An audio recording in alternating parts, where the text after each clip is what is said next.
It is that time of year again. Your kids have probably already been talking about it. Halloween, of course, around the corner. And soon those trick-or-treaters are going to be out in full force, heading door to door in search of candy. But planning for this big night and doing it the right way takes some time. Joining us to talk about costumes for the year is Lisa Vernon Sparks from the Providence Journal. She's actually researched the topic, and you have a cover story in this Sunday's All About You section. So let's first talk about some of the new trends out there in the store-bought costumes. What are we seeing that's hot right now?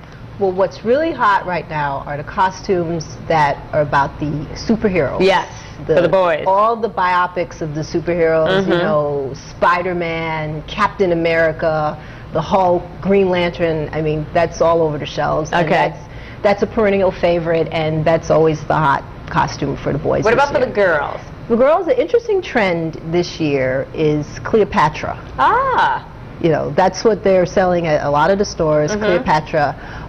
But in general, fairy tale, Disney princesses, you know, just witches and like fun witches and that kind of thing. I have noticed that. It's starting to get a little more funkier with the witches, adding a little more purples and oranges and things like that, kind of like spicing it up a little bit. What about for people who say, you know what, I really want to make a quality homemade costume? Tell us about some of the ideas you might have for that. Okay, well, there's a big trend with that this year because, you know, because of the economy, people are trying to, you know, be economical and stuff. So there are a lot of fun things that you can do. You can go to the thrift shops. You can put together odds and ends. You can do like a, you know, a Zorro. Yeah, you could easily pull that off at home. Right, you can take like a black t-shirt and cut it up and you make that a vest. You can put some buttons on it. You can use felt. You can buy a hat from like a thrift store. Yeah.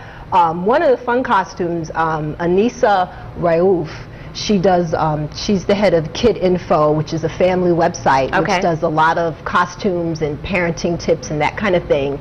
She put together a bunch of costumes with her twin boys, who are 10. She did like a Robin Hood costume. She did a Batman and Robin kind of costume. She did an Indiana Jones. She bought some of the stuff at thrift shops. She has like this costume box. And so she pulls out like odds and ends. She trades pieces with some of her friends.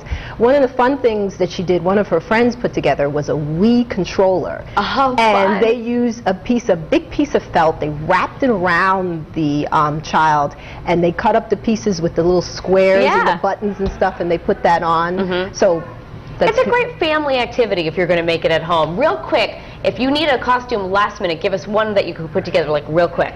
Last year, because I hardly have any time to buy anything, let alone make a costume, I made my son a zombie cowboy. And so we went right to one of those like little Halloween shops and we bought some theatrical makeup. We put the white, you know, the ghost out face, the black around the eyes. I got a cowboy hat. Done. It was done. Instant zombie cowboy. All right, well, the Providence Journal article we just talked about is chock full of ideas, and you can read more about these great ideas for Halloween costumes in the All About You section of Sunday's Journal.